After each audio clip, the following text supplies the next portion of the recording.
Assalamualaikum warahmatullahi wabarakatuh. Sebelum kita memulai belajar, mari kita berdoa bersama-sama. Rabbi zidni ilman warzuqni fahma waj'alni minas solihin. Apa kabar anak-anakku, adik-adikku semua? Semoga kalian semua selalu dalam keadaan sehat walafiat ya. Amin. Hari ini kita akan belajar dan membahas buku tema 6, subtema 2, pembelajaran 3 untuk kelas 3 SD. Ayo membaca. Minggu lalu siswa kelas 3 berkunjung ke Waduk Jatiluhur. Waduk tersebut terletak di Purwakarta, Jawa Barat.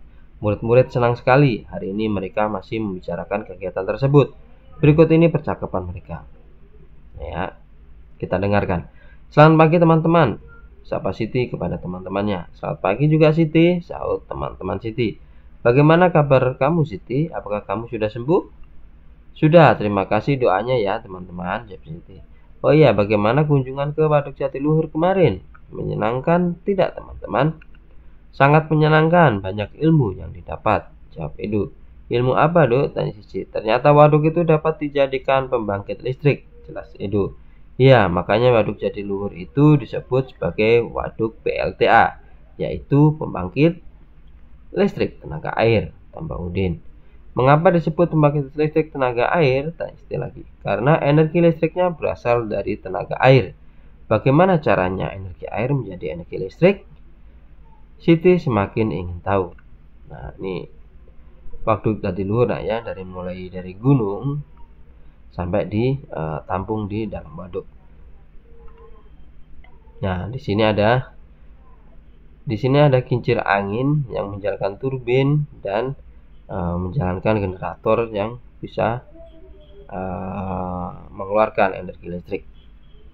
Energi gerak air akan memutar alat disebut turbin. Lalu turbin menggerakkan generator listrik. Nah, ya kan? Bergeraknya generator listrik inilah yang akan menghasilkan tenaga listrik, jelas Udin. Listrik yang dihasilkan kemudian disalurkan ke gardu-gardu listrik. Lani menambahkan, nah dari gardu-gardu itulah listrik disalurkan ke rumah-rumah atau kantor-kantor. Itu melengkapi. Oh begitu ya, terima kasih ceritanya ya teman-teman, ujar Siti kepada teman-temannya. Begitulah keseruan pembicaraan Siti dan teman-temannya. Pembicaraan mereka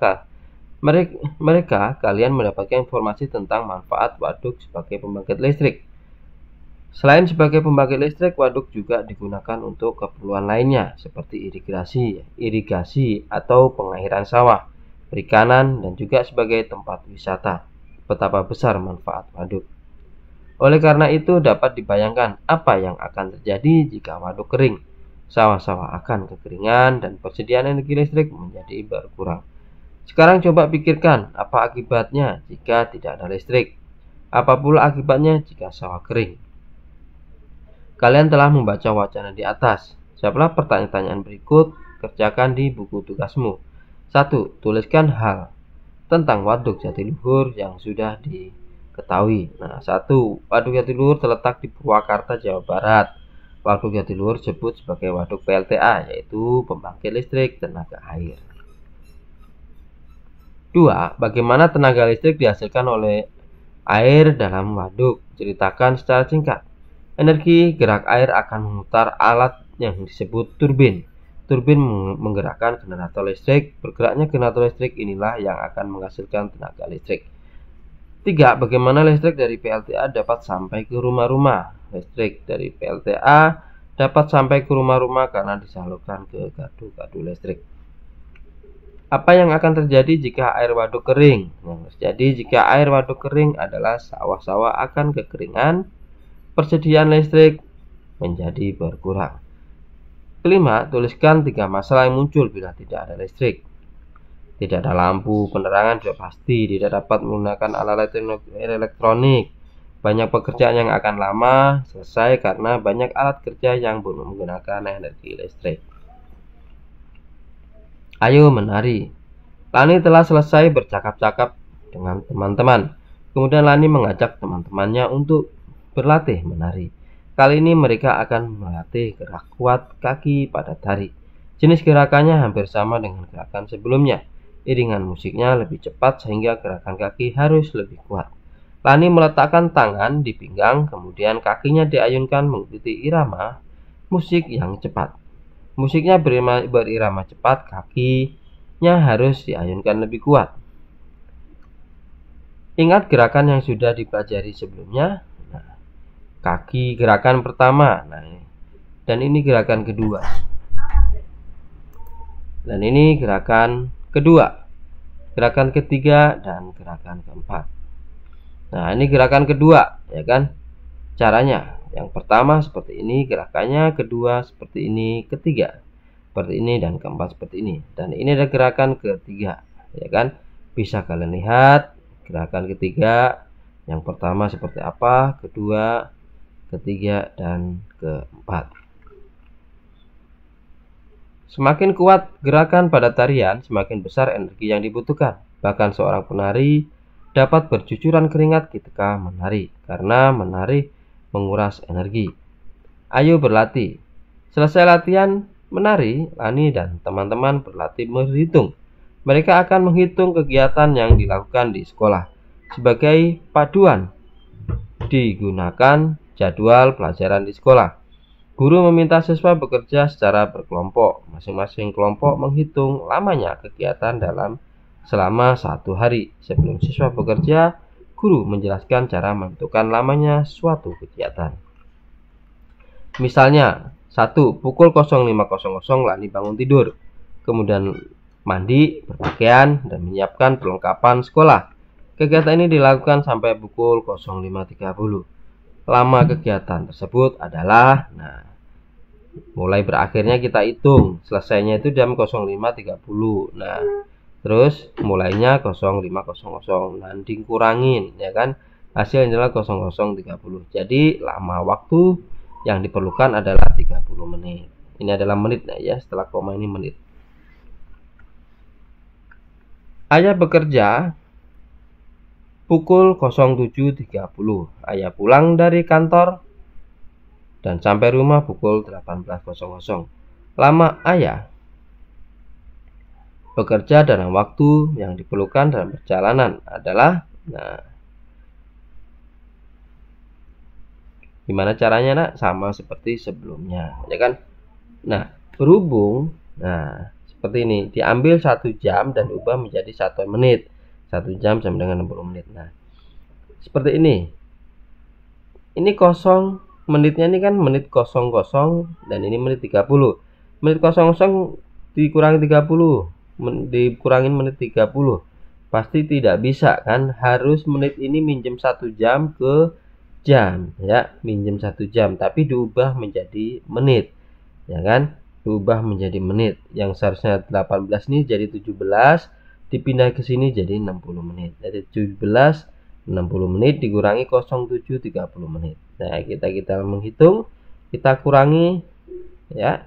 6 kurang 3 30. Dan ini 17 dikurangi 7, 7 kurangin 7 0, 1 kurangi 0 tetap 1.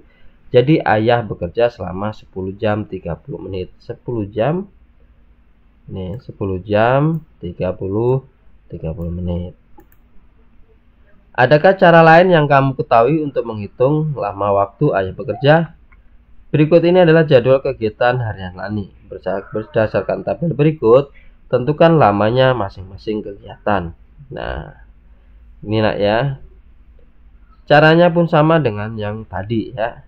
Bisa kalian lihat. Ini mulai jam berapa, sampai berapa, dan lamanya jadinya hasilnya berapa.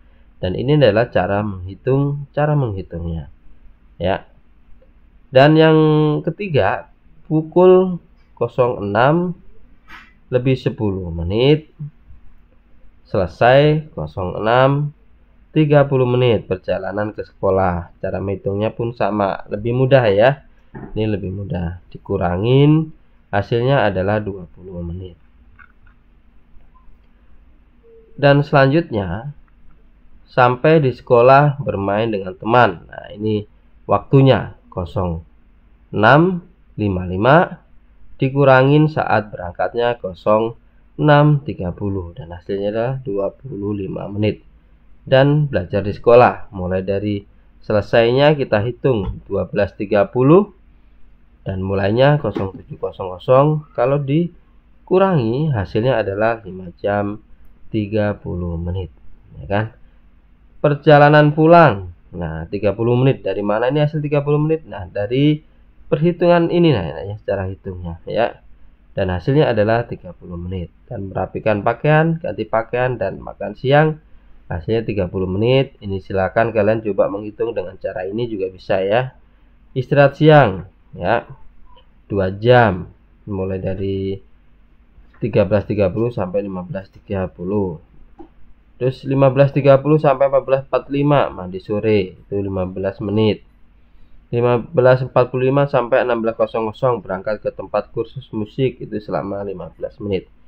16.00 sampai 17.30 kursus musik, itu selama 1 jam 30 menit. 17.30 sampai 17.45 menit perjalanan pulang ke rumah, itu selama 15 menit. 17.45 sampai 18.00 istirahat sampai nonton televisi, itu adalah 15 menit. 18.00 sampai 20.30 mengulang pelajaran dan mengerjakan PR, itu adalah 2 jam 30 menit. Dan yang terakhir 20.30 sampai 05.00 itu adalah tidur malam, dan itu adalah 8 jam 30 menit. Demikian anak-anakku, semoga kalian mengerti dengan apa yang disampaikan dan juga bisa membantu para orang tua untuk lebih mudah menjelaskan kepada putra dan putrinya. Tetap semangat belajarnya dan selalu kerjakan tugas-tugas dari sekolah. Wassalamualaikum warahmatullahi wabarakatuh.